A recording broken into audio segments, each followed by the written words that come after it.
இப்போ நான் வந்து ஒரு சின்ன ஒரு கேள்வி தான் கேட்குறேன். அது என்ன கேள்வி அப்படின்னா, இப்போ வந்து பொதுவாக வந்து இந்த பூலோகத்தில் இருக்கக்கூடிய மனிதர்கள் எல்லாரும் வந்து ஒரு 100% வந்து ஒரு 70% வந்து எல்லாரும் தெய்வங்களை நம்புகிறாங்க.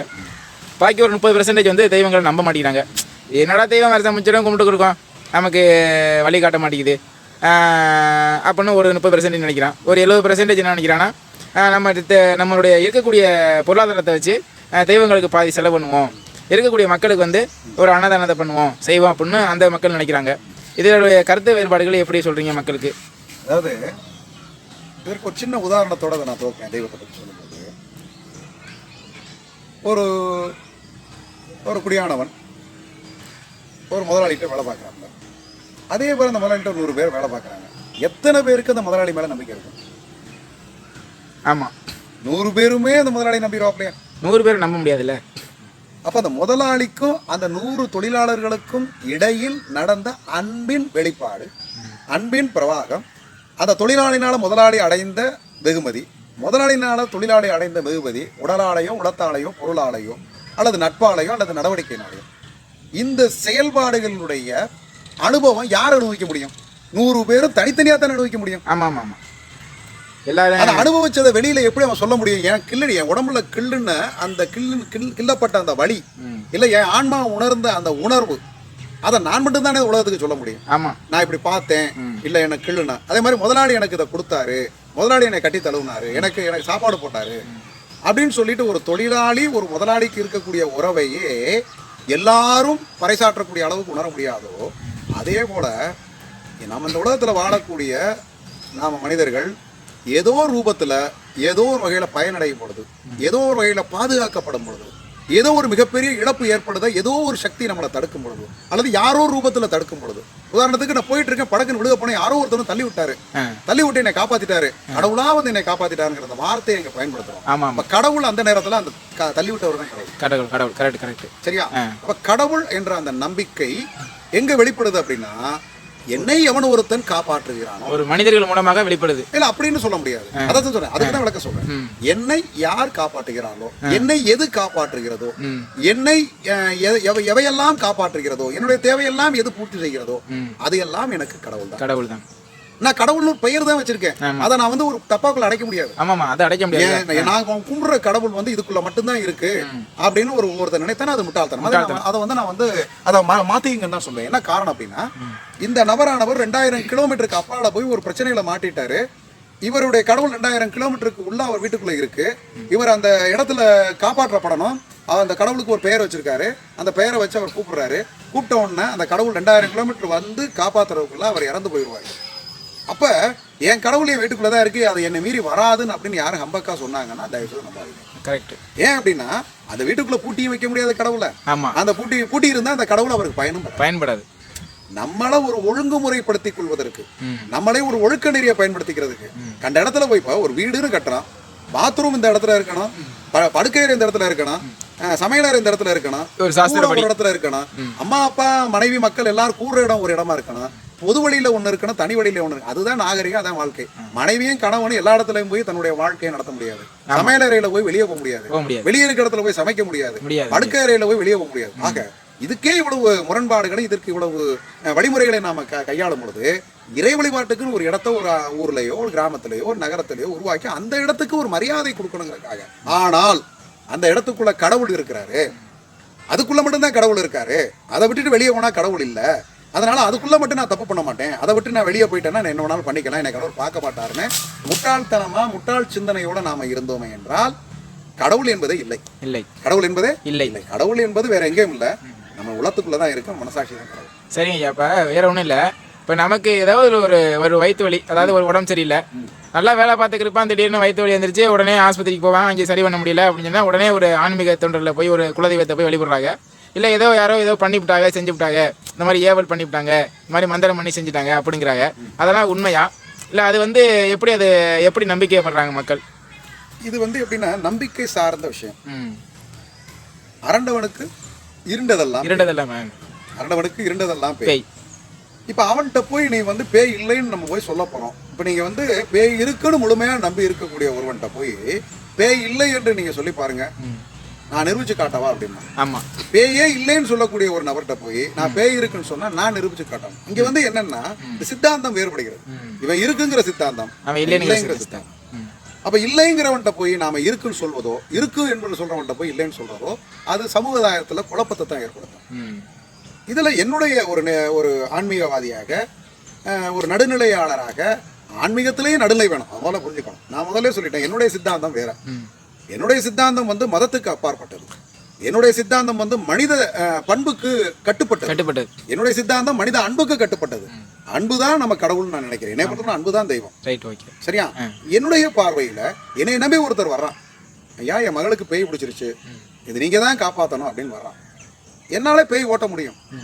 என்ன ஐயா நீங்க வந்து கொஞ்சம் வித்தியாசமாக முற்போக்கான சிந்தனையில இருக்கீங்களே, இது எப்படி சாத்தியம்? அவன் வந்து உடுக்க என்னடமோ சில வித்தியாசங்கள்லாம் வச்சுக்கிட்டு சாமியார் மாதிரி வச்சுக்கிட்டு இருக்காங்க, நீங்க எப்படி பேய் ஓட்ட முடியும்னு சொல்றீங்களேன்னு உங்களுக்கு ஒரு கேள்வி வரும். கண்டிப்பா. அவன் என்னை நம்பி வந்துட்டானே. ஆமா, அப்ப என்னோட நம்பிக்கை வச்சிருக்கானே, நான் பேய் ஓட்டுவேன்னு நினைக்கிறான்ல, ஓட்ட முடியுமா? அந்த நம்பிக்கை அவங்களுக்கு வந்திருக்குல்ல. கண்டிப்பா என்னால வந்துட்டு பேய் வரணும். அப்ப மனப்பேய் என்னால் ஓட்ட முடியும். அப்ப மனதில் இருக்கக்கூடிய விஷயத்த ஓட்ட முடியும் என்னால், அதுதான் பேய். இந்த உலகத்துல ஒரு ஓட்டுநரும் நடத்துனரும் ஒரு 40-50 பயணிகளை வச்சுட்டு காரைக்குடியிலிருந்து சென்னைக்கு பஸ்ல தினசரி போயிட்டு இருக்காரு. இந்த காரைக்குடியிலேருந்து சென்னைக்கு போகும்போது கிட்டத்தட்ட பல விதமான விபத்துகளை பாக்குறாரு. சில விபத்துகள்ல பேருந்தே முழுமையா எரிஞ்சு போயிருது. பேருந்துல இருக்கக்கூடிய 60 நபர்களும் நடத்துனர் ஓட்டுநர் உட்பட இறந்து போயிடுறாங்க. அப்ப அங்க அந்த இடத்துல பேய் நடமாட்டம் இருக்குன்னு சொல்லி அந்த பக்கத்துல இருக்கவங்க எல்லாம் சொல்லுவாங்க. அந்த நடத்துனரும் அந்த ஓட்டுநரும் அதை பாஸ் பண்ணி தான் போவாரு, பண்ணுவாரு. பஸ்ல பிரயாணம் பண்ண, பேருந்துல பிரயாணம் பண்ணக்கூடிய 60 பயணிகளும் நடத்துனர் உள்பட தூங்கிடுவாங்க. கண்டிப்பா. யாரு முடிச்சிருப்பாரு? டிரைவர் ஒரு ஆள் தான் முடிச்சிருப்பாரு. அவர் மட்டும். அவரு பேய், அவருக்கு முன்னாடி இந்த பேய் 60 பேய் வந்து ஆட்டம் போட்டுச்சுன்னா இந்த பஸ்ஸும் பேயா மாறிடும். ஆமா, ஏன்னா இவங்க இறந்து போயிட்டா பேய் தானே. ஆமா, இறந்து போயிட்டானா பேய் தானே. இப்ப புரியுதா? இப்ப பேய் என்றால் என்ன விளக்க நீங்களே முடிவு பண்ணிக்கணும். கண்டிப்பா. அப்ப பேய் என்பது நம்ம மனப்பேய் தான். அரண்டவனுக்கு இருண்டதெல்லாம் பேய்ன்னு சொல்லி முன்னோர்கள் இது அழகா சொல்லியிருக்காங்க. நம்பிக்கை சார்ந்த விஷயம். உங்களுக்கு இருக்குன்னு சொல்லிட்டு அது இருக்குதான், அதை ஒண்ணு உங்களால ஒண்ணுமே பண்ண முடியாது. கண்டிப்பா. இல்லைங்கிற நிலைமைக்கு வந்து என்னை நீங்க காப்பாத்துங்கன்னு என்கிட்ட வந்து விழுந்தாத்தான் நான் உங்களுக்கு வழிகாட்ட முடியும். நானா வழியக்க போய் உங்கள்ட்ட பேய் பிடிச்சிருக்கா உனக்கு நான் ஓட்டுறேன்னு சொன்னா என்னை அடிச்சு வரட்டி விட்டுருவான். கண்டிப்பா. ஐயா, இப்ப தெளிவான முறையில வந்து பதிலாம் கேட்கறதுக்கு சொல்லிட்டு இருந்தீங்க. இப்ப வந்து இந்த ஒரு திருமணம் ஆக போகுது அப்படின்னா, ஒரு ஆணுக்கும் ஒரு பெண்ணுக்கு திருமணம் பண்ண போறாங்க. அவங்களுக்கு வந்து இப்போ ஏற்கனவே வந்து ஒரு வீட்டில் ஒரு ஊரில் போயிட்டு அவங்க பொண்ணு வீட்டில் பார்த்துறாங்க, மாப்பிள்ளை வீட்டில் பார்த்துறாங்க. பார்த்துட்டு அவங்களுக்குன்னு ஒரு ஜாதகம்னு ஒன்று இருக்குது. அந்த ஜாதகத்தை வந்து ஒரு ஜாதகர் அவரோட வந்து வச்சு ஒப்பிட்டு பார்க்குறாங்க, திருமண பொருத்தம். அப்போ பொழுது வந்து அவங்களுக்கு வந்து அந்த பொருத்தங்கள்லாம் எப்படி இருக்குது, இதை எப்படி தான் பண்ணணும் அப்படின்னு சொல்லி செய்கிறாங்களே, அதெல்லாம் ஒரு நம்பிக்கையான விஷயத்துல இன்னைக்கு ஒன்று காலங்களாக வந்துகிட்டு இருக்கு.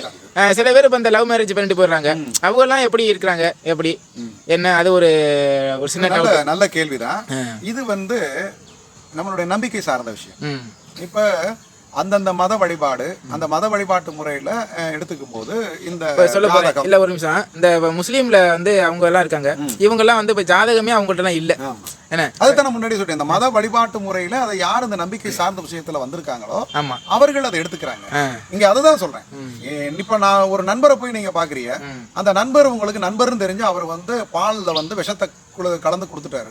ஆனா உங்களுக்கு திக்கஸ்ட் நண்பர், அவர் இந்த மாதிரி செய்ய போறது இல்ல. அவர் வந்து உங்களுக்கு இதுவரை எந்த தப்பும் பண்ணது இல்ல. அந்த பாலை கொடுக்குறாரு, கொடுத்தோட நீங்க குடிச்சிட்டியா, நீங்க செத்து போயிருக்கா சாக மாட்டியா. நான் அடிச்சு சொல்றேன், எப்படி அந்த நண்பன் மேல நீங்க வச்சிருக்க நம்பிக்கை, அவர் கொடுத்தது வந்து உங்களுக்கு எதுவும் ட்ரைன் ஆயிரும். ஆனால் அந்த நண்பர் விஷம் கொடுத்துட்டாருன்னு உங்க காதுக்கு கிடைக்கும் போது செத்து போயிருக்கு. ஆமா, அந்த ஒரு மன படபடப்பு வந்துருது. என்ன காரணம்னா இங்க வந்து விஷம் அமுதுன்னு ரெண்டு ஒண்ணுமே இல்ல. நம்ம சாப்பிடக்கூடிய உணவு எல்லாமே விஷம் தான். நம்ம உணவுன்னு நினைச்சு சாப்பிடுறதுனாலதான் அந்த விஷம் வந்து நம்மள ஒண்ணு சாப்பிட. அதுக்கு தான் இந்த கம்பாரிசன் கொடுக்குறேன். நீங்க விவசாயம் பண்ணும் பொழுது ஆரம்பத்துல இருந்து அதை அறுவடை பண்ணி கொண்டாடுற வரையும் உரங்களும் பூச்சிக்கொல்லி மருந்து தான் பயன்படுத்தி நீங்க அந்த உணவை சாப்பிடுறோம். அந்த உணவு முழுவதும் விஷம். அந்த நீங்க கம்பளி பூச்சியை அழிக்கணும்னு உங்களால முடியல. ஆனா அந்த கம்பளி பூச்சியோ அந்த குருத்து புழுவோ அதுல இருக்கக்கூடிய இன்னும் எண்ணற்ற விஷக்கிற பூச்சிகளை எல்லாம் அழிக்கிறதுக்கு மருந்து தெளிக்கிறீங்க. அதை தெளிச்சிட்டு வந்த உங்க கைகாலெல்லாம் வெந்து போயிருது. ஆனால் அந்த விஷம் தெளிக்கப்பட்ட அந்த நெல்லை நாம கொண்டாந்து இன்னொரு விஷத்துல ஊற போட்டு, நல்லா பாருங்க, இன்னொரு விஷத்துல ஊற போட்டு 4 நாள் ஊற போட்டு அதை மறுபடியும் அதை அரைச்சு ஆளாட்டி வந்து நாம தண்ணியில அரைச்சிட்டு சாப்பிடும் பொழுது அது விஷம்னு நாம அது அறிஞ்சிக்காத இருக்கிறதுனால நாம சாப்பிட்டுக்கிட்டு சாகல, ஆனா செத்துக்கிட்டு இருக்கோம். டெய்லி கரண்ட் கண்டிப்பா தினசரி செத்துக்கிட்டு இருக்கோம். கண்டிப்பா. அதனாலதான் இவ்வளவு நோய் இன்னைக்கு. ஆமா, இன்னைக்கு பிரஷர், சுகர். 40 வருஷத்துக்கு முன்னாடிலாம் சுகர்ங்கிற ஒரு வியாதி ஒரு ஊர்ல ஒருத்தனுக்கு தான் இருக்கு, இல்ல ஒரு நகராட்சிக்குள்ள ஒருத்தனுக்கு, ஒரு பஞ்சாயத்துக்கு ஒருத்தனுக்கு தான் இருந்துச்சு. இன்னைக்கு ஊர்ல வந்து ஒரு குடும்பத்துல ஒரு வாரிசுக்கு ஒவ்வொருத்தன்ட்ட இருக்குது. காரணம் அப்ப வந்து இந்த நம்பிக்கை சார்ந்த விஷயம். கண்டிப்பா அப்படிங்கிறது இது இருக்கா இல்லையா? நீங்க அந்த இடத்துக்கு போகும்போது யாரோ ஒருத்தர் உங்களுக்கு இந்த இடத்துல பேய் நடமாட்டம்னு சொல்லி உங்களுக்கு விதைத்திருந்தால் அந்த இடத்துக்கு போகும்போது உங்களை அறியாம நீங்க பயப்படுவீங்க. அந்த பயத்துல ரத்த அணுக்கள்ல மாற்றம் ஏற்படும். ரத்த அணுக்கள்ல மாற்றம் ஏற்படும் போது எப்படி ஒரு சீரியல் லேம்ப் ஒரே ஒரு வயர் எரியல அப்படின்னா 4 பேரலா 4 போயிட்டு இருக்கு, ஒன்னு எரியலன்னா ஒரு லைன் கட் ஆயிரும். அதே போல ரத்தத்தில் ஏற்படக்கூடிய மாற்றத்தின் விளைவால் உங்க உடம்புல சில ரசாயன மாற்றம் ஏற்பட்டு ஏதாச்சும் ஒரு அவயங்கள் வந்து செயலிழக்க தவிரும். அதைத்தான் நம்ம பேய் சித்த பிரமை, அதை என்ன சொல்லுவோம், சித்த பிரமை பிடிச்சிருக்கு, பயத்தால. அதை அறியாம ஒருத்தன் போயிட்டு இருந்தான்னா அந்த இடத்துல நடந்த சம்பவமே தெரியல. நம்ம சொல்லுவாங்க, நேத்து நான் 12 மணி இருக்குப்பா நான் வந்தேன், உன்னை காணும், அப்புறம் போயிட்டேன், நான் மறுபடியும் போகும்போது 2 மணி போனேன். எங்க போனேன்? இது வழியா, எது வழியா வந்த? நேத்து தாண்டா அதுல 2 பேர் ஆக்சிடென்ட் ஆகி செத்தான். என்னடா சொல்ற? இதெல்லாம் வந்துடாத, ஆவி நடமாடம் ஆகுது, இன்னைக்கு விதைச்சிட்டான், நாளைக்கு வரமாட்டான். கண்டிப்பா வந்தானா படுத்துருவான். ஏன்னா அந்த மைண்ட்ல அந்த சிந்தனையோட பதியப்பட்டது. அங்க ஒண்ணுமே இருக்காது. இவன் சொன்ன விஷயம் அங்க பிரபகண்டமா ஆடும். ஆமா, ஒரு எலி உள்ள போனா போதும், எலிதான் பேய். ஒரு பாம்பு போனா போதும், பாம்பு உருவத்துல பேய். ஒரு பள்ளி போனா போதும், பள்ளி உருவத்துல பேய். ஒரு மரக்கிளை முறிஞ்சு விழுந்தா பேய் முறிச்சு போட்டுருச்சு. இந்த நம்பிக்கை இந்த சமுதாயத்துல இன்னும் உரையோடி போய் கொண்டு இருக்கிறது. சரிங்கய்யா, இப்ப திருமணம் ஒரு வீட்டுல வைக்கிறாங்க, அவங்களுக்கு வந்து நிறைய ரிலேஷன் சொல்றாங்க, மற்றும் பக்கத்துல இருக்க தெரிஞ்சவர்களும் எல்லாருக்கும் பண்ணி செய்யறாங்க, பத்திரிக்கை கொடுக்குறாங்க. இந்த இடத்துல ஒரு முக்கியமான விஷயம், இப்ப நம்ம பேயை பத்தி பேசிட்டே வந்ததுனால அந்த பேய்க்கு ஒரு விளக்கத்தை இப்ப உங்களுக்கு கொடுத்தேன். நீங்க இடையில கேட்டது வந்து என்ன கேட்டீங்கன்னா, ஏன்னா நம்மளுடைய நேயர்கள் வந்து நினைப்பாங்க, அவர் கேட்ட கேள்வி வந்து திருமணமும் ஜாதகத்தை பத்தியும் கேட்டாரு, அதெல்லாம் வந்து திடீர்னு மறுபடியும் அந்த பேய் விஷயம் என்ன திருப்பி வருது அப்படின்னா, அந்த பேயை வந்து நாம வந்து என்ன பண்ணல, முழுமை பெறாம இருந்த காரணத்தினால. அதே போல இந்த ஜாதகங்கிற நம்பிக்கை சார்ந்த விஷயத்திலையும் இதுல சில விஷயங்கள்ல ஒரு முக்கியமான பொருத்தம் உண்டு. சரி, 2 பொருத்தம். ஒண்ணு மனப்பொருத்தம். காதல் திருமணத்துக்கு மனப்பொருத்தம் பார்த்தா போதும், 2 பேர் மனமும் இணையுது, அவங்க வாழ்க்கையில ஒத்து போயிட்டு வாழ்ந்துட்டு போயிடலாம். சரி, இது மனப்பொருத்தம். சரியா? அடுத்து எங்கேயோ பிறந்த ஒரு பெண்ணையும் எங்கேயோ பிறந்த ஒரு ஆணையும் நாம அப்பா அம்மாவுடைய கட்டாயத்தின் பேர்ல திருமணம்ங்கிற பந்தத்துல பூத்தும் பொழுது அந்த பந்தம் சிறப்பா இருக்கணுங்கிற நம்பிக்கை ஊட்டுவதற்காகத்தான் இந்த ஜாதகம். நம்பிக்கை ஊட்டணுங்கிற 10 பொருத்தம் உனக்கு கரெக்டா இருக்கியா, 17 பொருத்தம் கரெக்டா இருக்கியா, 12 பொருத்தம் கரெக்டா இருக்கியா, 40 பொருத்தம் கூட கொண்டு போயிட்டாங்க இப்பலாம். இப்போ பொருத்தம். ஆமா, கண்டிப்பா. நகத்துல இருந்து முடியில இருந்து பொருத்தம் பார்க்க ஆரம்பிச்சிட்டாங்க. இதுல பாத்தீங்கன்னா நானும் என்ன உங்களுக்கு தெளிவா சொல்றேன், ஜாதகம் எழுதுறேன், ஜாதகம் பாக்குறேன். நீங்க ஆமா, அதையும் நான் நீங்களே அதே மாதிரி சொல்லலாமா? ஜாதகம் எழுதுறேன், ஜாதகம் பாக்குறேன், பொருத்தமும் பார்த்து கொடுக்குறேன். இது எல்லாம் இது நம்ம அதை சொல்ல முதல்ல இது நம்பிக்கை சார்ந்த விஷயம். தேடி வரக்கிறவங்களுக்கு நம்பிக்கை ஊட்ட வேண்டியது. அதாவது நான் செய்யக்கூடிய விஷயம், என்னால் செய்யப்படக்கூடிய விஷயம் இந்த உலகத்துக்கு என்ன அப்படின்னா, இந்த மக்கள் என்னை நம்பி வர்றாங்க, என்னை நம்பி வர்றவங்க தோத்து போக கூடாது. அவங்க தோற்றாலும் பரவாயில்ல, அவர்களுக்கு நல்ல விஷயத்த ஒரு டிப்ஸ் கொடுக்கணும், அதை கொடுத்து அனுப்புறேன், அவங்களை திருப்தியா அனுப்புறேன். என்கிட்ட வந்து போறவங்க ரொம்ப சந்தோஷமா போறாங்க. அவங்க என்ன சொல்றாங்க, நீங்க ஐயோ நான் கடவுள் இல்ல, கடவுள்ங்கிறது அவன் வேற, நான் ஒரு பாலம், அந்த பாலம் உடையிற வரையும் நீங்க பயன்படுத்தி இந்த பாலம் உடைஞ்சு வச்சா இன்னொரு பாலம் புதுசா போட்டுருவான், அது வரையும் உங்களுக்கு நான் சேவை செய்யறேன். இதைத்தான் நான் சொல்றேன், வேற சொல்றேன். அப்ப இந்த இடத்துல திருமண பொருத்தத்துல ஒரு முக்கியமான பொருத்தம் யோனி பொருத்தம் உண்டு. ஒரு ஃபன்னியா கூட இருக்கலாம். ஏன்னா அது ஒரு யோனி அப்படின்னா பெண்ணுடைய மர்மஸ்தானம்ல பிறப்புறுப்புள்ளது. அது திருமணத்துல யோனி பொருத்தம் ஒண்ணு இருக்கு அப்படின்னா முன்னோர்கள் இந்த யோனி பொருத்தம் பராசரர் காலத்துல இருந்து வச்சிருக்காங்க. எதற்காக அந்த யோனி பொருத்தம் என்றால், இந்த நட்சத்திரத்துல, இந்த நாளுல, இந்த திதியில, இந்த மாதத்துல, இந்த கர்ணத்துல, இந்த யோகத்துல அப்படின்னு சொல்லி ஜாதகத்துல இருக்கும். அதுல பிறந்த ஒரு நபர் வளர்பிறையா தேய்பிறையா, அவருக்கு அவருடைய உடல் அங்க அமைப்பு எப்படி இருக்கும், அவருடைய அங்க அமைப்புகள்ல என்னென்ன உறுப்புகள் எப்படி இருக்குங்கிறத கொண்டு ப்ராபபிலிட்டியா நம்ம முன்னோர்கள் வந்து இதையெல்லாம் எடுத்து எழுதி கொடுத்த எச்சம் தான் நம்ம பயன்படுத்திக்கிட்டு இருக்கோம். அந்த எச்சத்துல அவங்க சொல்லும் போதே சொல்றாங்க, 10க்கு 7 படுதில்ல, 3 இது இல்லாமையும் போயிடலாம். நல்லா கேட்டுங்க, சொல்லக்கூடிய பலன்ல 7 பலன் நடக்கலாம், 3 பலன் நடக்காம போகலாம். இது மேபி, இது வந்து எக்ஸாக்டா இதான் நடக்கும் எவன் ஒருத்தன் சொன்னாலும் முட்டாள், அவனும் முட்டாள், அவன் முட்டாளாக்கலாம். கண்டிப்பா முன்னோர்களே அதைத்தான் சொல்லியிருக்காங்க. சில பேர் பாத்தீங்கன்னா தன்னுடைய டிஆர்பி ரேட்டை ஏத்திக்கணும், தன்னை அந்த உலகத்துல முன்னாடி கொண்டு வரணும். அவன் நொந்து நூலாகி போய் அங்கிருந்து ஜாதகத்தை கொண்டு அவனே பொண்ணு கிடைக்காம ஒரு அறுதா ஒரு பொண்ணு இருக்கும், அதை எடுத்துக்கிட்டு 100 1000 பொண்ணு தேடி பாட்டு எல்லாம் வருவான். வந்த உடனே தூப்பா இந்த ஜாதகத்தோட தொடாத, எடு போ, 6 மாசம் கழிச்சு வா, அதுலயே செத்து போயிடுவேன். இல்லை பொதுவாகவே என்னுடைய ஜாதகத்தை கொண்டு போய் ஒரு ஜாதகர்கிட்ட கொண்டு போய் கொடுக்கும்போது என்னுடைய அப்பா இந்த ஜாதகத்தை எடுத்துட்டு பாருங்க பார்க்க முடியாது. அதுக்கு என்ன காரணம் அப்படின்னா அவர் என்ன சொன்னார்னா, இப்போ ஜாதகத்தை என்னால் பார்க்க முடியாது, அது சரியில்லை ஜாதகம் அப்படின்னு சொல்லிட்டு ஒரு ஒரு பெரியவர் சொல்லிட்டாரு. அப்போ என்னை வந்து வீட்டில் சொல்றாரு, என்ன சொல்றாருன்னா, என்ன நேரத்தில் பெற்றோமோ தெரியல, ஜாதகக்காரனே சொல்ல மாட்டேங்கிறேன் அப்படின்னு சொல்லி. அதுக்கு என்ன காரணம் அப்படின்னு அதாவது எப்பவுமே பாலை தண்ணியோட சேர்த்தா 4 பேருக்கு டிஸ்ட்ரிபியூட் பண்ணலாம், பாலை சாக்கடையோட சேர்த்தா யாருக்காச்சும் பயன்படுமா? சரி அது மாதிரி. அதாவது நல்லவர்கள் நல்லவர்களோட போய் சேரக்கூடிய வாய்ப்புகளை பெறணும் எப்பவுமே. கண்டிப்பா அதாவது ஆராயாமல் நம்ம செய்யக்கூடாது. என்னுடைய கருத்து என்னன்னா, என்னை நீ பகுத்து பாருன்னு தான் சொல்லுவேன். என்னுடைய கடந்த கால வாழ்க்கை என்ன, நிகழ்கால வாழ்க்கை என்ன, எதிர்கால வாழ்க்கைக்கு நான் என்ன விதைக்கிறேன். அப்போ என்னை நான் பறைசாற்றிட்டு இந்த வெளியே வரணும். வெளியே வரும்போது எனக்கு வரக்கூடிய விமர்சனங்களை நான் ஏற்றுக்கிட்ட சரியான வழிகாட்டுதலை கொடுக்கணும். கண்டிப்பா அந்த வழிகாட்டுதலை நான் கொடுக்க தவறிட்டேன்னா உங்களை நான் ஏமாத்துறேன்னு அர்த்தம். கண்டிப்பா அப்ப ஒரு மனிதன் பொது வழிக்கு வரும் பொழுது தன்னுடைய கடந்த கால வாழ்க்கையை எவன் ஒருத்தன் பட்டயம் எழுதி பறைசாற்றுகிறானோ அவன் இந்த உலகத்துக்கு நல்ல செய்ய வரான்னு அர்த்தம். கடந்த கால வாழ்க்கையில நான் அப்படி இல்லை இப்படி இல்லை, நான் இப்படி தான் இருந்தேன், நான் பிறப்பாலே இப்படி வந்தேன், செயலாளர் அப்படி வந்து என்னை கடவுள் ஆட்கொண்டார், அதை பண்ணார், எனக்கு தெய்வ சக்தி இருக்கு, என் நாவலே சரஸ்வதி விளையாடுறாரு, நான் என்ன சொல்றேனோ அதுதான் நடக்க, எனக்கு கருணாக்கு அப்படின்னு சொல்லி இந்த மக்களை கைவர் கூட்டத்தை தான் வந்து கட்டுப்படுத்தி வைக்க முடியும் ஒழிய கண்டிப்பா நல்லவர்களை கட்டுப்படுத்த முடியாது. இப்ப நீங்க உங்களுடைய ஜாதகத்துல இந்த இறப்பு இந்த நிலை ஏற்பட்டிருக்கு அப்படின்னா நீங்க நல்லவர், அதனால கெட்டவர்றது கடவுள் காப்பாத்திருக்காரு. நீங்க அப்படி பாசிட்டிவா எடுத்துக்கங்க. கண்டிப்பா நான் அதை தான் நினைச்சு நெகட்டிவாவே நீங்க எடுத்துக்கிறீங்க. அதாவது every action has equal and opposite reaction அப்படிங்கிற அந்த ஒரு வார்த்தையை தான் நான் திருப்பி சொல்லுவேன். ஒவ்வொரு வினைக்கும் அதற்கு சரியான எதிர்வினை, ஒரு எதிர்வினை உண்டு. Negative into negative is equal to positive.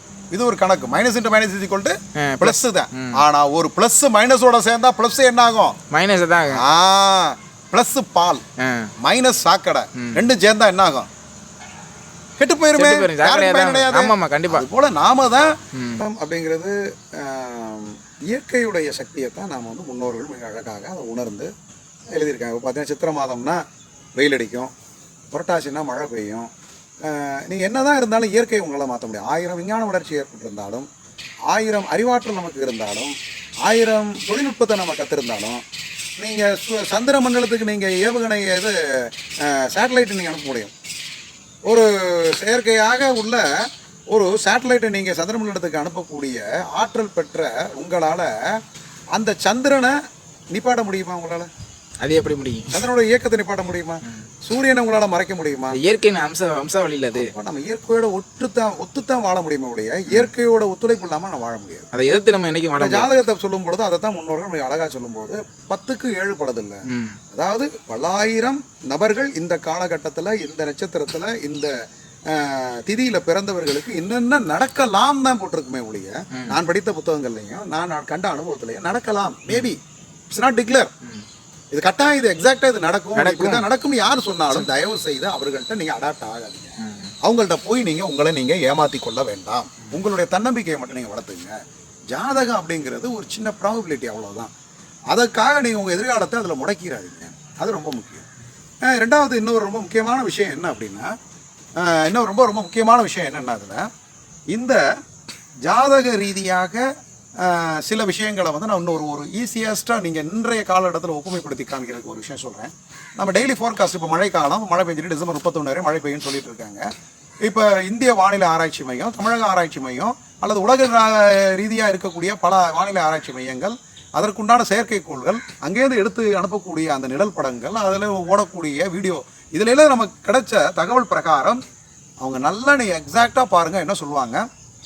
இந்த இடத்துலேருந்து இந்த இடம் வரையும் இத்தனை கிலோமீட்டர் வேகத்துல இத்தனை மணிக்கு இந்த இடங்களுக்குள்ள கனமழையோ அதிதீவிர மழையோ அல்லது புயலோ அல்லது இத்தனை கிலோமீட்டர் வீசலாம் அப்படிதான் சொல்லுவாங்க. நீங்க நல்லா பாத்தீங்கன்னா இன்னைக்கு நீங்க எந்த ஒரு யூடியூப் சேனலோ அல்லது எந்த ஒரு மீடியாவுடையோ எங்க நீங்க பிரஸ் மீட்ல பாருங்க, கட்டாயமாக இந்த இடத்துல இத்தனை மில்லிமீட்டர் மழை பெய்ய போகுது, இத்தனை சென்டிமீட்டர், இத்தனை கிலோமீட்டர் வேகத்துல காற்று வீச போகுது, இதுதான் சத்தியம், இதுதான் சொல்லி நம்மளுடைய தொழில்நுட்ப அந்த விஞ்ஞானிகள் மூலியமாவோ அல்லது என்னுடைய அறிவாற்றல் மூலியமாவோ நான் என்ன பண்ண முடியாது, சொல்ல முடியாது.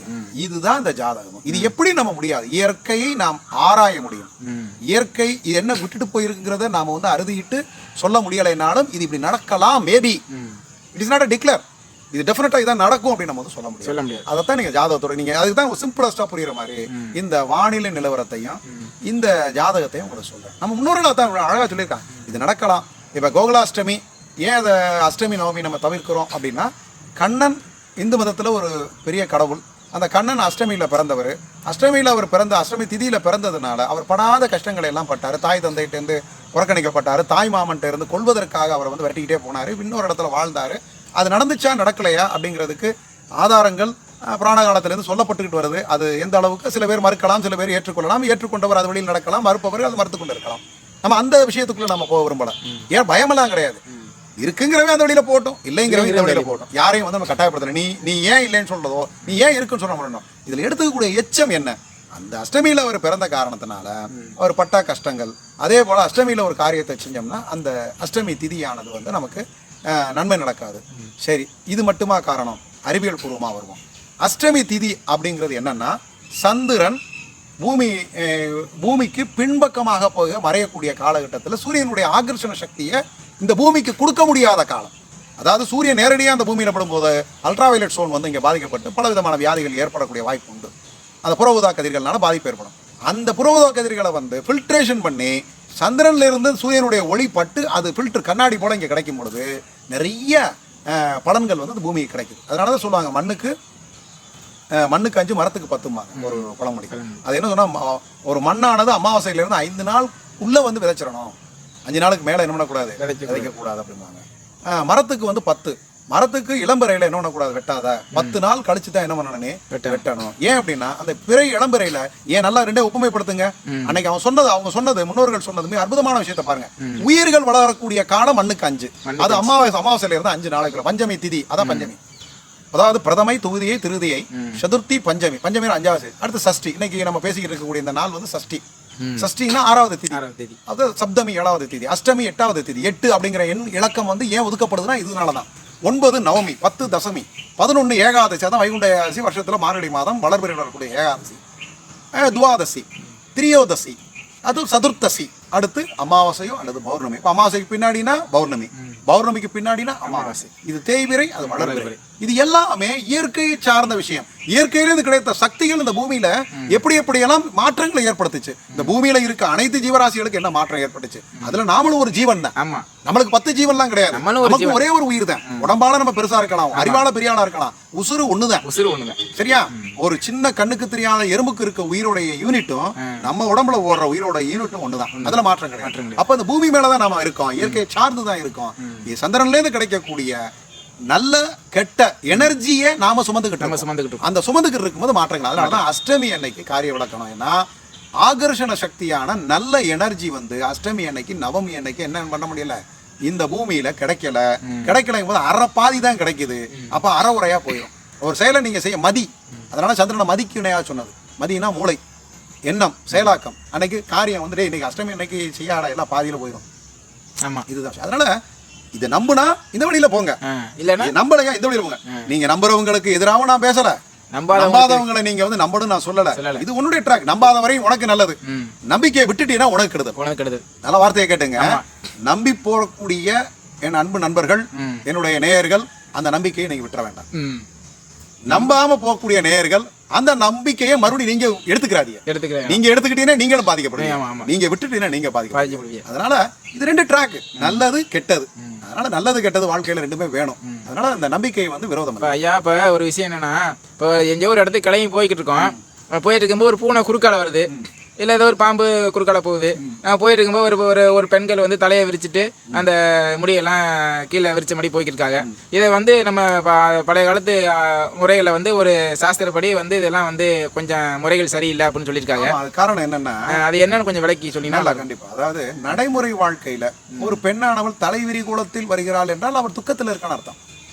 கண்டிப்பா அன்றைக்குள்ள காலத்துல இன்னைக்கு அதே தான். இன்னைக்கும் தலைவிரி கோலத்துல வந்தா துக்கத்துல இருக்கான்னு அர்த்தம். அதாவது இன்னைக்கு ஒரு வயதுக்கு வந்த பெண்ணு, ஒரு டீனேஜ்ல இருக்கக்கூடிய ஒரு குழந்தை வந்து தலையை முழுமையா விரிச்சு போட்டு கிளிப்பு போட்டு போனா அது அழகு. ஆனா அந்த அழகான முகம் வந்து ஏதோ பூச்சி இல்லாம சாயம் இல்லாம வெறும் தலையை மட்டும் விரிச்சு போட்டு பரத மாதிரி போனுச்சுன்னா அது கஷ்டத்துல. ஆக நிகழ்வு ஒண்ணுதான். நிகழ்வுடைய மாற்றம் வேணா கொஞ்சம் முன்ன இருக்கலாம். இப்ப திடீர்னு தலைவரி கூடமா ஒரு பொம்பளை பிள்ளை திடீர்னு எந்த ட்ரெஸ் மேக்கிங் இல்லாம முடியாந்துச்சு அப்படின்னா அது ஏதோ பாதிப்புல பிரச்சனைகள் இருக்கு.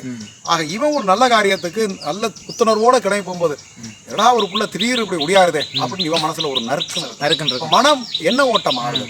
இதெல்லாம் மீறி அது போனா போயிட்டு போதுரா எனக்கு வலிமை இருக்கு நான் போய் ஜெயிச்சிருவேன் சொல்லிட்டு போறவங்களுக்கு எந்த இதுவும் இல்லை. சரி அதுல அடாப்ட் ஆனா அவன் நல்லா செய்யறவங்கள தட்டி விட்டு கண்டிப்பா இதுதான் இது எல்லாமே மனம் சார்ந்தது. அந்த பாம்பு அந்த பூனை குறுக்கலை போறது இதுவும் அதே தான். முன்னோர்கள் விதைத்திருக்கார்கள். முன்னோர்கள் ஏன் விதைத்திருக்காருன்னா காரணம் இல்லாம விதைச்சிருக்க மாட்டாங்க. அந்த ஒரு பாம்பு குறுக்க போதுன்னா பாம்பு விஷம். பாம்பு வந்து பாம்புன்னா பாம்பை கொண்டாந்து இன்னைக்கு வந்து வீட்டிலேயே போட்டு நடு வீட்டுல படுத்து கிடக்குறான். பாம்பை வந்து வெட்டி திங்கிறான். அது அந்த மற்ற இந்த உலகத்துல மற்ற நிலப்பரப்புல வாழவங்களுடைய வாழ்க்கை முறை அது. நம்ம நிலப்பரப்புல நம்ம இந்தியாவுல நம்ம மக்கள் வாழக்கூடிய விதம் இன்னமே பாம்பை வணங்குறோம். பாம்பை ஏன் வணங்குறோம்னா அது விஷம் அப்படின்னு சொல்லி வணங்கிட்டு இருக்கோம். அதை அடிக்க கூடாதுன்னு நினைக்கிறோம். அதுக்கு மரியாதை கொடுக்குறோம்.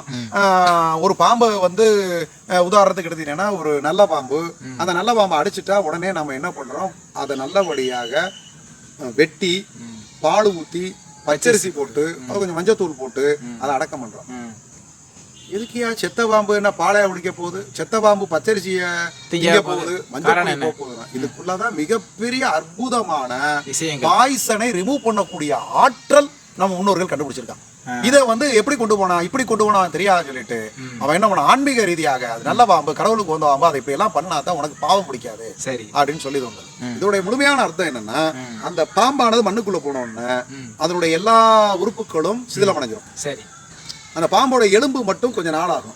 அந்த விஷப்பல்லும் விஷத்தோட அந்த பல்லு அப்படியே இருக்கும். அந்த பல்லு கூர்மையான பல்லானது ஏதோ ஒரு சூழ்நிலை யாரோ போய் நோண்டும் பொழுதோ யாரோ போய் அவருடைய கையில அந்த நோண்டும் பொழுது அந்த விஷ பல்லு உள்ள குத்திருச்சுன்னா அவருக்கு அந்த பாய்சன் ஏறதுக்கு வாய்ப்பு உண்டு. எந்த ஜீவராசியா இருந்தாலும் கண்டிப்பா அதை தடுப்பதற்காக இந்த பால் இந்த பச்சரிசி இந்த மஞ்சள் சில பேர் மஞ்சள் பொடி போடுவாங்க, சில பேர் போட மாட்டாங்க. பாலும் பச்சரிசி மட்டும் சில பேர் போடுவாங்க. இதை போட்டு பூசும் பொழுது பால் வந்து டீகம்போஸ் ஆரம்பிக்கும்.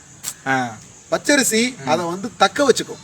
நீங்க செப்டிக் டேங்க் கட்டும்போது பாத்தீங்கன்னா கீழே வந்து அடியில அடுப்பு கறி போடுவீங்க, உப்பு போடுவீங்க. எதுக்கு தெரியுமா? உப்பு வந்து அந்த செப்டிக் டேங்க்ல உங்க கழிவை வந்து டீகம்போஸ் ஆயிருக்க கழிவை கம்போஸ்டா மாத்துறதுக்காக. சரி டீகம்போசர் 4 நாள்ல நார ஆரம்பிச்சிடும். அது நார விடாம காப்பாத்துறதுக்காக அந்த உப்பு. அதுல கறி எதுக்குன்னா அந்த ஈரத்தை தக்க வச்சுக்கிறதுக்கு. இதுதான் அறிவியல் ரீதியா உள்ள விஷயம். இதே போல இந்த பாலும் பச்சரிசியும் அதுக்குள்ள போடுறது எதற்காகனா அந்த பாய்சனை கொஞ்சம் கொஞ்சமா என்ன பண்றது வீரியத்தை குறைப்பதற்காக அந்த பாலையும் பச்சரிசியும். ஏன்னா பால்ல உள்ள நீர் தன்மை போனதுக்கு அப்புறம் அந்த புரத பொருள் அதெல்லாம் இருக்கும். பச்சரிசியில இருக்க புரோட்டீன் கார்போஹைட்ரேட் அதெல்லாம் இருக்கும் கண்டிப்பா. இந்த பாம்புல இருக்க புரதம் இது எல்லாம் ஒண்ணுக்கு ரியாக்ஷன் ஆகி மாறுபட்ட பொருளாக மாறி இந்த விஷம் முறிக்கப்படுகிறது. கண்டிப்பான விஷயம். இந்த விஷயங்கள் வந்து பழைய காலத்துல நடக்கக்கூடிய விஷயங்கள் இன்னைக்கெல்லாம் தெரியாதவங்க நிறைய பேர் இருக்கிறாங்க. அதாவது ஒரு விஷயத்துக்கு சரியான விளக்கம் கிடைக்கல அப்படிங்கும்போது அறிவுபூர்வமான விளக்கம் கிடைக்கலையும் போது அவங்க கேள்வி கேட்கத்தான் செய்வாங்க. கண்டிப்பா அந்த கேள்விக்கு உண்டான பதில அறிவார்ந்தவர்கள் அதை நம்ம எடுத்து சொல்லணும். சொல்லலைன்னா அவங்க கேள்வி வந்து இன்னும் கேட்கத்தான் செய்வாங்க. அவங்க திருப்தி அடையாத வரைக்கும் அந்த கேள்விக்கு பதில் கிடைக்காது. ஆமா. இரண்டாவது அந்த நாகப்பாம்புக்கு வந்து தலையில வந்து மாணிக்க கல் இருக்குங்கிறாங்க. அது வந்து மாணிக்க கல்லா அந்த விஷத்தினுடைய தன்மையான இருக்கக்கூடிய அந்த ஒரு லிக்விட் இன்னமும் வந்து நிரூபிக்கப்படாத ஒரு செவிவெளி செய்தியாகத்தான் என்னுடைய அனுபவத்துல நான் பார்த்துட்டு இருக்கேன். இதை பத்தி நான் நிறைய ஆராய்ச்சிகளையும் நிறைய விஷயங்களையும் நிறைய புத்தகங்களையும் படிச்சு பார்த்தேன். எல்லாமே வந்து நம்புறதுக்கு 100% இல்லை. ஆனா நீங்க கேட்ட கேள்வியில ஒரு அருமையான ஒரு கேள்வியில எந்த ஒரு விஷமுமே விஷம் என்பது என்ன ஆகும்னா அது வந்து குறுக பிரதிபலிக்கக்கூடிய தன்மை வரும். அதனுடைய தன்மை அதனுடைய ஒரு சோப்பு நுரை சோப்பு விஷம் தான். சோப்பு விஷமா அமுதா? சோப்பு விஷம் தான். அதுல என்ன இருக்கு? கார்பு. அதுல என்ன இருக்கு? காரம் இருக்கு. அந்த கார்பு தான் வந்து அழுக்க வந்து போக்குது. அது நுரைப்பதற்கு எண்ணெய். அப்ப அதுல காரமும் எண்ணெயும் ஒண்ணு சேர்ந்து வலுவழுப்பு தன்மையை கொடுத்து நம்ம அழுக்க போக்குது. அது போல அந்த காரம் படிந்த நம்ம உப்பு தண்ணி கடல்ல இருக்கும்போது தண்ணியா இருக்கு. அதை காய வைக்கும் போது என்ன ஆகுது? உப்பு மாறுது. உப்புல ஒண்ணு டார்ச் லைட் அடிச்சு பாருங்க என்ன இருக்கும்? அதே போல தண்ணியாக இருக்கக்கூடிய விஷமானது படிமமாக மாறும் பொழுது அது ஒரு ஒளிபடும் போது பிரதிபலிக்கக்கூடிய ஆற்றல் அது இருக்கும். கண்டிப்பான படிமமான விஷயமா மாறும் பொழுது. ஆனா அது அவன் நினைக்கிற மாதிரி இவ்வளவு பெரிய கல்லாக்கும் அவ்வளவு பெரிய கல்லாக்கும் எல்லாம் கிடையாது. அந்த பாம்புல எவ்வளவு விஷம் இருந்து அது எவ்வளவு எக்ஸ்ட்ராக்ஷன் ஆகி அது வந்து படிமமா மாறி இருக்கோ அது எல்லா பாம்புக்கும் அந்த வாய்ப்பு கிடைக்காது. அதுவும் அந்த மாதிரி இருக்கா அப்படிங்கிறது இன்னமும் ஆராய்ச்சி நடைபெறாது. அந்த மாதிரி என்ன யாரும் வந்து ஒரு முடிவுக்கு இன்னும் கொண்டு வரல. ரொம்ப நன்றி.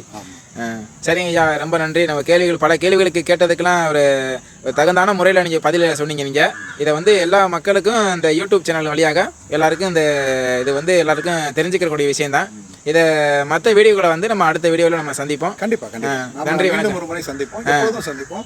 உங்களோட நான், உங்களுக்காக நான். சரி. என்றும் ஏன்னா உங்களை வச்சு நான் நிறைய விஷயங்களை வந்து மக்களுக்கு நல்ல திறமைகளை வந்து நல்ல ஒரு பழைய முறைகளை நடக்கக்கூடிய விஷயங்களை வந்து வெளிப்படுத்தணும் அப்படிங்கிறது என்னுடைய ஒரு நம்பிக்கையான ஒரு விஷயங்கள். எல்லாத்தையும் நான் தாழ்மையான வேண்டுகோள் என்ன வைக்கிறேன்னா, விமர்சனத்தை ஏற்றுக்கொள்ளுங்கள். எங்கே கேள்வி, அதாவது கேள்வி பிறந்தால்தான் பதில் பிறக்கும். கண்டிப்பா. பதிலை வைத்துக்கொண்டு கேள்வியை தேடாதீர்கள். கேள்வியை வைத்துக்கொண்டு பதிலை தேடுங்க. அப்பதான் உங்களுக்கு சரியான விளக்கம் கிடைக்கும். கண்டிப்பாங்க ஐயா, ரொம்ப நன்றிங்க ஐயா. வாழ்க வளமுடன்.